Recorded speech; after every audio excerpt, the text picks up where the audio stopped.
us to hold this rally and march today. That was Kenyan Sayers' Roots, opened with a song. Kenyan is an artist, native representative, consultant, advocate of truth and history, multimedia artist, Coyote, TEK, educator, and much more. Thank you, Kenyan, for welcoming us. You also heard from March Grow Ephard and Anita Lucchese. March Grow Ephard is a women's spiritual leader, carrier of the Women's Warrior Society staff and drum, grandmother of the White Buffalo Council, domestic violence sexual assault counselor, facilitator for White Bison Red Road to Welbrady, traditional dancer, basket weaver, cradle board maker, beater, and gatherer. Anita Lucchese is Executive Director of Sovereign Bodies Institute, an affiliate of Seventh Generation Fund dedicated to community-engaged research on gender and sexual violence against Indigenous people. In that role, she continues to serve as the caretaker of the Missing and Murdered and Indigenous Women database. Let us not forget about the epidemic of murdered and missing Indigenous women. As we continue to have conversations about abuse and assault, we must be mindful of being allies in protecting Native women as well.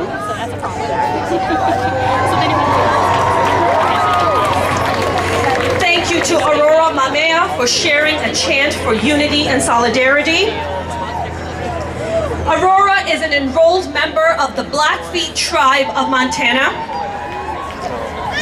In the past year, she has been involved in organizing and gathering the women and raising awareness around missing, murdered Indigenous women at events and Indigenous missing women in the Bay Area. Aurora has worked at the Native American Health Center for the past 20 years, where she has played a critical role in the development and integration of cultural wellness and spirituality practices, which improves the agency's cultural competency.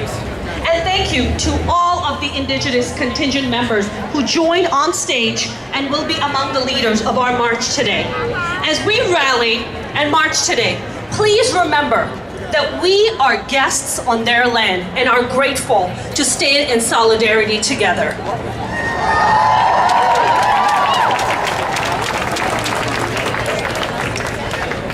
Welcome to the 2019 Women's March San Francisco. How's everyone doing today?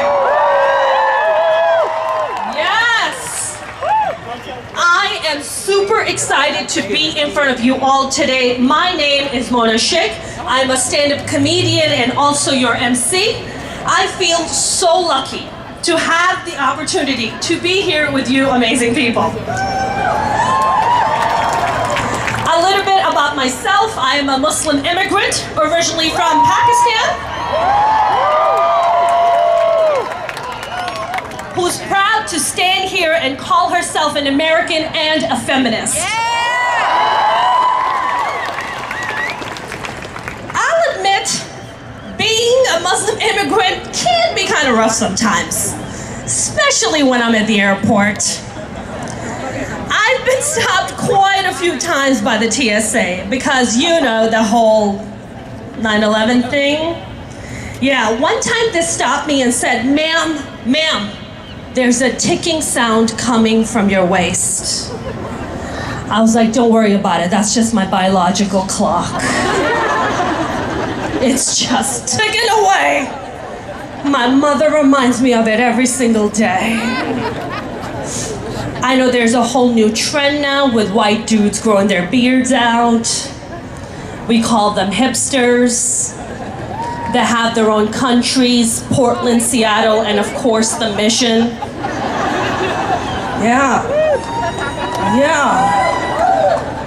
Do you know what they call brown dudes with beards? Randomly selected the airport. It's getting so bad I shaved my beard. Because I got tired of the TSA trying to grab my clock.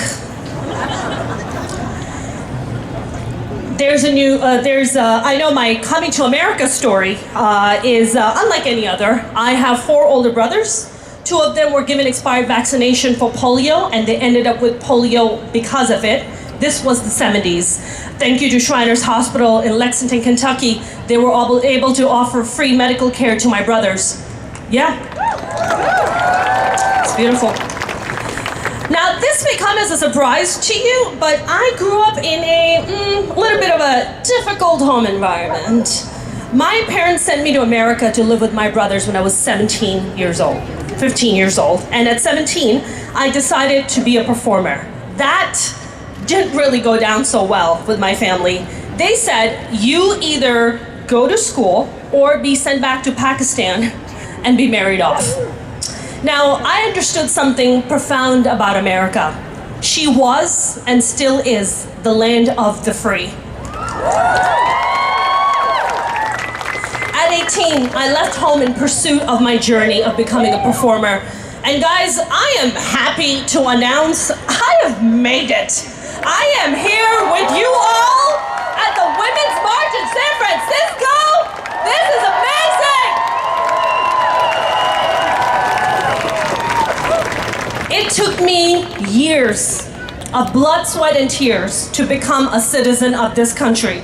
Now, I understand there is this talk of building a wall, but to see families coming here to seek refuge just to be separated at the border is not American. Seeing children locked in cages is not American. Innocent children dying at our borders is not American. Watching journalists like Jamal Khashoggi being killed for exercising freedom of press is not American. Shutting down the government while 800,000 federal workers go unpaid is not American. Electing officials who do not respect women, well, that's just not American. Compassion is what makes America great. Kindness is what makes America great. Embracing immigrants, escaping violence, poverty, and persecution is what makes America great. Protecting innocent children and giving them a bright future is what makes America great. Letting journalists exercise freedom of press is what makes America great. Taking care of the middle class, federal workers, and treating women with respect, that makes America amazing.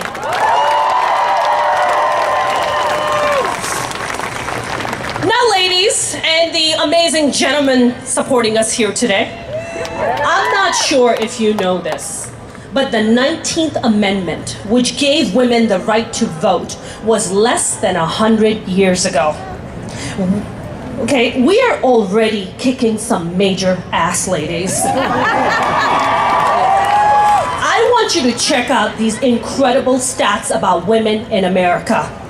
32 Fortune 500 CEOs are women. 57% of women in the US participate in the labor force.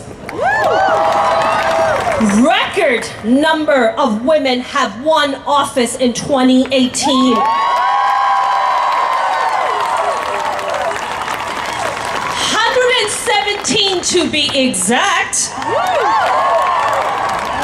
We have the first Muslim women like Ilhan Omar and Rashida Tlaib elected to Congress.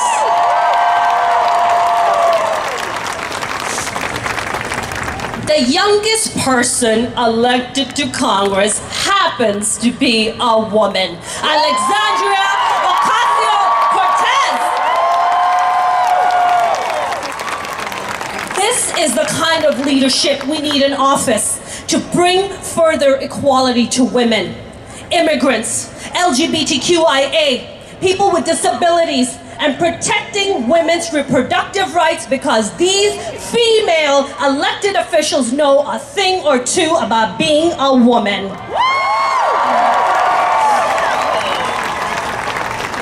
I want the women here today, especially the young girls, especially the young girls. Yeah. I want you to know that there have been tons of courageous women like Susan B. Anthony, Ruth Bader Ginsburg, and Harriet Tubman, just to name a few, who fought for a better world for women like you and myself. Our presence here is proof that you will help carry the torch to keep moving forward and keep fighting to making America great. Thank you for letting me do that. I do want to tell you guys some opening safety and info. I have some safety announcements for you guys. A couple of things to inform you about today. We'll begin the march at 1:30 p.m. We have peace ambassadors stationed throughout Civic Center Plaza, and will be helping us along the march to ensure we have a safe day. You can identify them by their yellow and orange vests. In case of an emergency, or if you see someone that needs help, please locate and notify a peace ambassador and they can step in. For those of you with little ones, we recommend taking a minute to write an emergency contact number on your child's arm. This will help us return any lost children. And I'm just letting you know, if they're adorable children, I'm keeping them. Just letting you know right now. Let's take a moment to thank our peace ambassadors and all the volunteers who make this event possible. Yes, please give it up for these amazing people.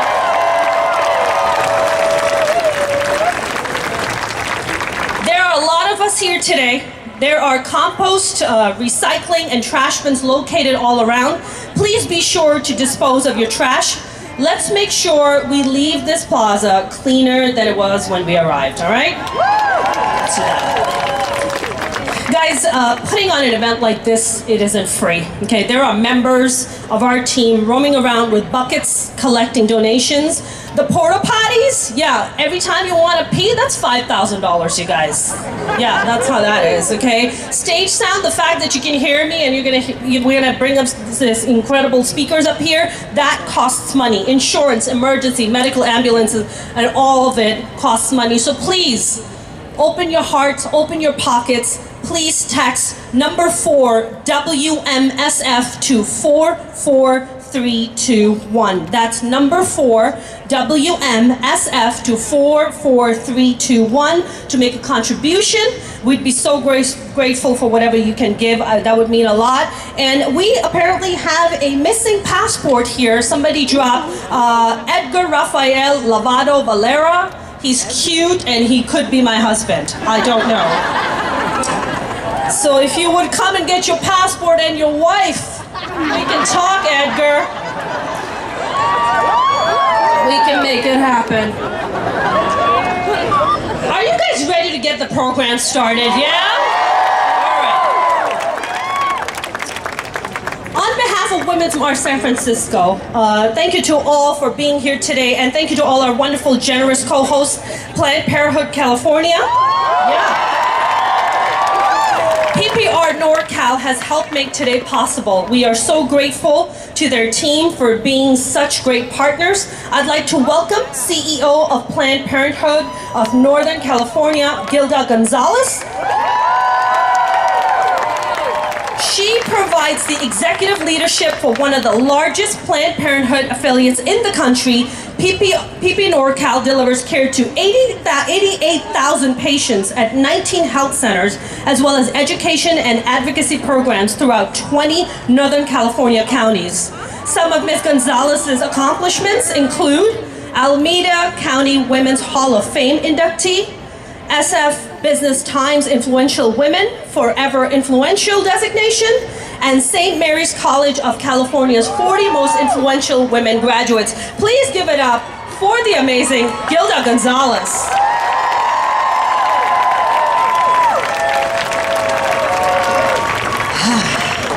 Wonderful to be here. Love and greetings from Planned Parenthood, Northern California, staff and board of directors. I stand here in gratitude on behalf of all those we care for, educate, and serve. On the evening of November the 8th, 2016, everyone associated with Planned Parenthood felt like we were dealt a fatal blow once the presidential race was called. Like you, we were shocked and mortified. Planned Parenthood throughout our history has never had it easy.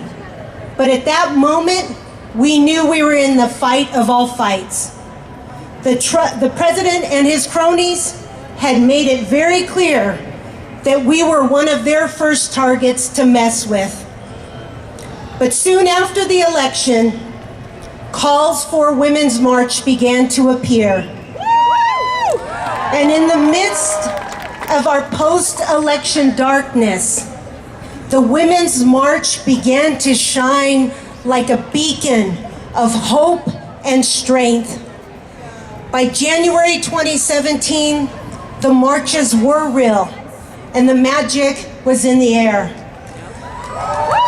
I am very grateful because Planned Parenthood stands strong now because you marched in 2017, 2018, and today. Let me explain further. Following the 2017 marches, we saw record numbers of people attending congressional town hall meetings, demanding that Congress protect health care and protect Planned Parenthood. The Women's March triggered a fierce wave of activism that set in motion the resistance. It was then that we were ready to fight in a whole new way with renewed hope for the duration of this hostile administration. And the Women's March and movement have solidified several truths for me. First, love does trump hate. Second, what is right and just will always prevail. And thirdly, don't mess with women and girls' right to control our bodies.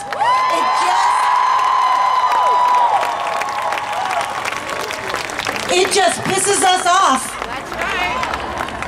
After November 2016, the number of Planned Parenthood supporters doubled.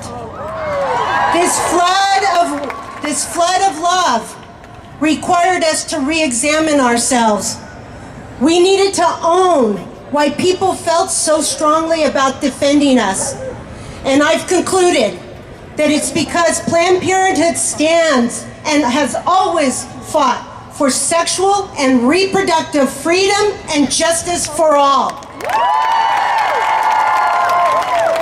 It's also because we care for anyone, regardless of your legal status, your ability to pay, your ethnicity, your religion, gender, sexual identity, or sexual preference.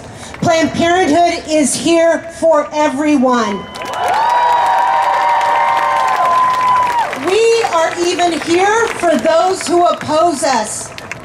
We've had the experience of seeing someone protesting us outside our health center and then months later coming in for health care services.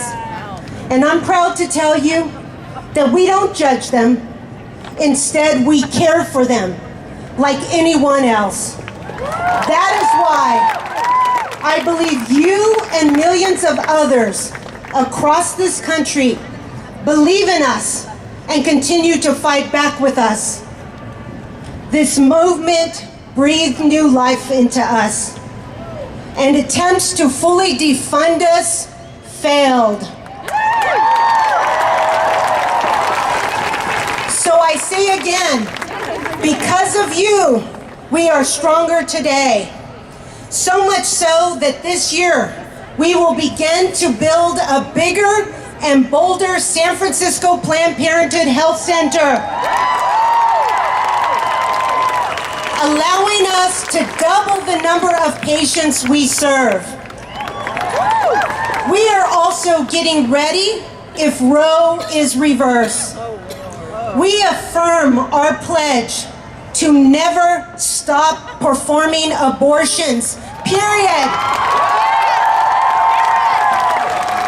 We are here for our Northern California patients and anyone who will be coming from other states if Roe goes away.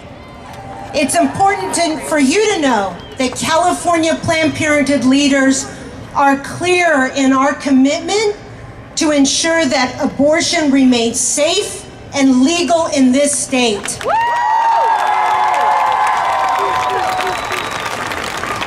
Unity is an imperative now. We must keep this movement together for the next phase of work, namely the presidential race next year.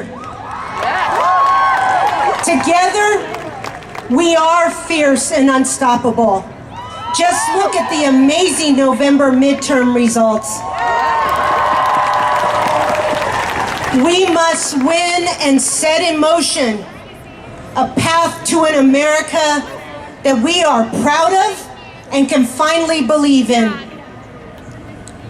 For over 100 years, Planned Parenthood has grounded ourselves on the following belief: no woman can call herself free who does not own and control her body.